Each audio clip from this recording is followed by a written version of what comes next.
সকালের জলখাবার হোক কিংবা বিকালের টিফিনে কী তৈরি করা হবে তা নিয়ে বেশ চিন্তাভাবনা থাকে। যদি ঘরোয়া উপকরণে এমন কিছু তৈরি করে নেওয়া যায় যা হেলদি হওয়ার সাথে সাথে টেস্টিও হবে, আর ছোট থেকে বড় সকলেই খেতে ভীষণ পছন্দ করবে, তাহলে কেমন হয়? নমস্কার বন্ধুরা, আমি মৌমিতা। আপনারা দেখছেন মৌমিতার রান্নাবাটি। আজকে আমি আপনাদের সাথে কোনো রকম আটা ময়দা ছাড়া ছোট থেকে বড় সকলের প্রিয় হেলদি অ্যান্ড টেস্টি পাস্তার রেসিপি শেয়ার করব। আশা করি এই রেসিপিটি আপনাদের সকলেরই ভীষণ কাজে লাগবে। তাহলে চলুন সময় নষ্ট না করে দেখে নেওয়া যাক হেলদি অ্যান্ড টেস্টি পাস্তার এই রেসিপি। গ্যাসে আমি একটা প্যান বসিয়ে দিয়েছি, আর এখানে দিয়ে দিয়েছি 1 কাপ জল, দিয়ে দিচ্ছি এই 1/4 চা চামচ মতো লবণ, একই সাথে দিয়ে দিচ্ছি 1 টেবিল চামচ সাদা তেল। এইবার সব কিছু মিশিয়ে জলটা একটু ফুটে আসা পর্যন্ত অপেক্ষা করছি। জল ফুটে উঠেছে, এইবার এখানে দিয়ে দিচ্ছি 1/2 কাপ সুজি। এই সুজিটা একেবারে দিয়ে দেব না, অল্প অল্প করে সুজি দিয়ে আমি ভালোভাবে জলের সাথে মিশিয়ে নেব। সুজি খুব ভালোভাবে মিশিয়ে নিয়েছি। খেয়াল রাখতে হবে যাতে কোনো দলা পাকিয়ে না থাকে। এই অবস্থায় গ্যাসের ফ্লেম মিডিয়ামে দিয়েই কাজটা করতে হবে। সুজি ভালোভাবে মিশিয়ে একটা ডোয়ের আকারে নিয়ে আসতে হবে। জল আর সুজির মেজারমেন্টটা যদি ঠিকঠাক থাকে তাহলে সহজে একটা ডো তৈরি হয়ে যাবে। দেখতেই পাচ্ছেন সুজি কিন্তু প্যান থেকে ছেড়ে ছেড়ে যাচ্ছে আর একটা ডোয়ের আকারে চলে এসেছে। এবার গ্যাসের ফ্লেমটা বন্ধ করে ঢাকা দিয়ে 15 মিনিটের জন্য রেস্টে রেখে দেব।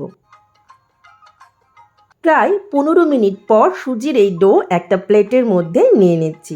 ডোটা এখনও পুরোপুরি ঠান্ডা হয়ে যায়নি, বেশ গরম আছে। তবে এরকম উষ্ণ গরম থাকা অবস্থাতেই সুজির ডোটা খুব ভালোভাবে মেখে নিতে হবে। ঠান্ডা হয়ে গেলে ঠিকঠাক করে মাখা যাবে না। ঠিক যেভাবে রুটি বা পরোটা তৈরি করার সময় আমরা আটা বা ময়দা মেখে থাকি, একইভাবে এই সুজির ডোটাকে ভালোভাবে মেখে নিতে হবে। সুজির ডোটা খুব ভালোভাবে মেখে নিয়েছি, দেখতেই পাচ্ছেন একটা সফট ডো তৈরি করে নিয়েছি। এবার একটা কাঁটা চামচ নিয়ে নিয়েছি, কাঁটা চামচের গায়ে বেশ খানিকটা সাদা তেল খুব ভালোভাবে মাখিয়ে নিয়েছি। এবার এখান থেকে অল্প পরিমাণে ডো নিয়ে এই কাঁটা চামচের গায়ে এভাবে লাগিয়ে নিচ্ছি। এটাকে একটু দেখে বুঝে নিতে হবে কাজটা আমি কিভাবে করছি, বলে ঠিক বোঝানো সম্ভব নয়।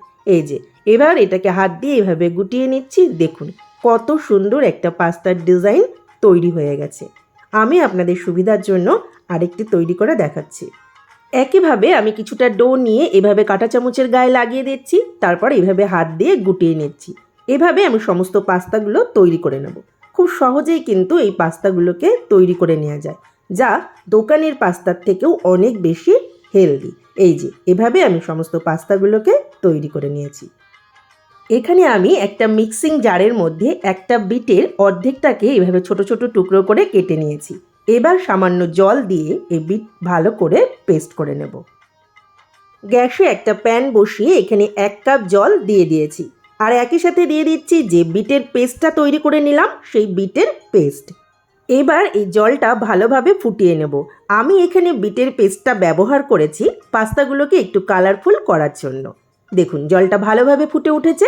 এবার আগে থেকে তৈরি করে রাখা পাস্তাগুলোকে এইভাবে দিয়ে দিচ্ছি। আপনারা চাইলে এই পাস্তাগুলোকে সাদাও রাখতে পারেন। এবার এটাকে 1 মিনিট মতো ভালোভাবে ফুটিয়ে নেব।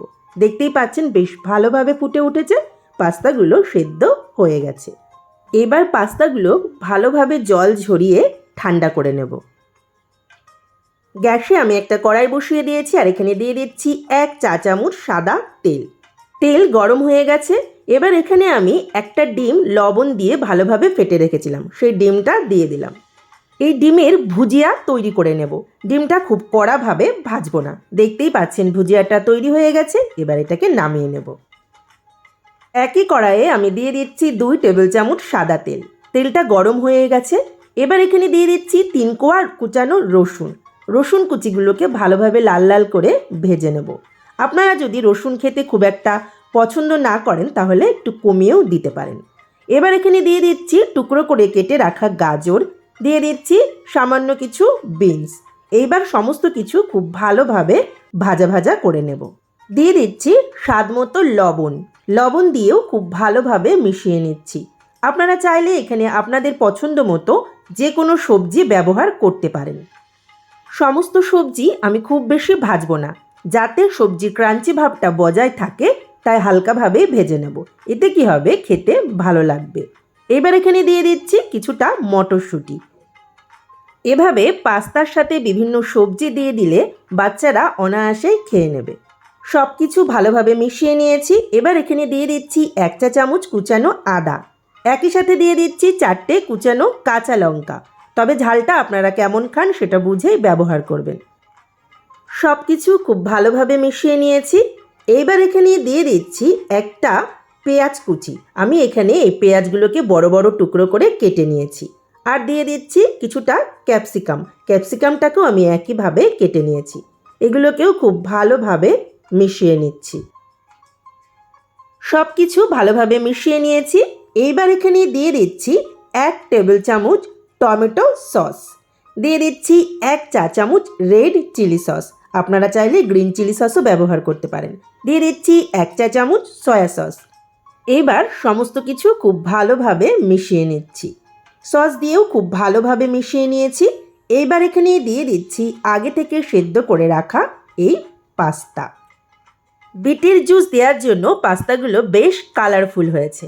এইবার এখানে দিয়ে দিচ্ছি আগে থেকে ভেজে রাখা ডিমের ভুজিয়া।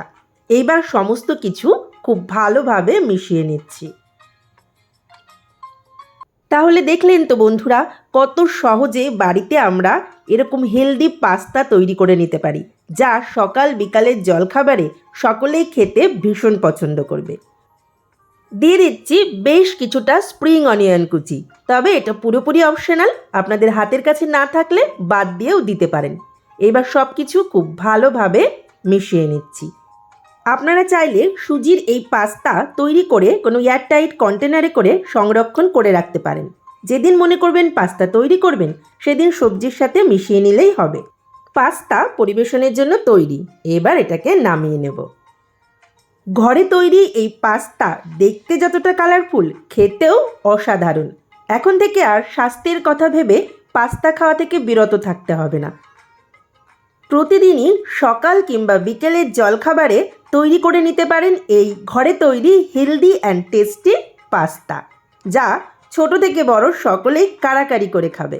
তাহলে বন্ধুরা, এই রেসিপিটি যদি আপনাদের ভালো লেগে থাকে, অবশ্যই লাইক, কমেন্ট, শেয়ার ও চ্যানেলটি সাবস্ক্রাইব করে আমার পাশে থাকবেন। আর হ্যাঁ, পাশে থাকা বেল আইকনটি প্রেস করে অল অপশানটি অবশ্যই অন করে রাখবেন। তাহলে আমি যখনই নতুন কোনো ভিডিও আপলোড করব, আপনার বাড়িতে পৌঁছে যাবে। ধন্যবাদ।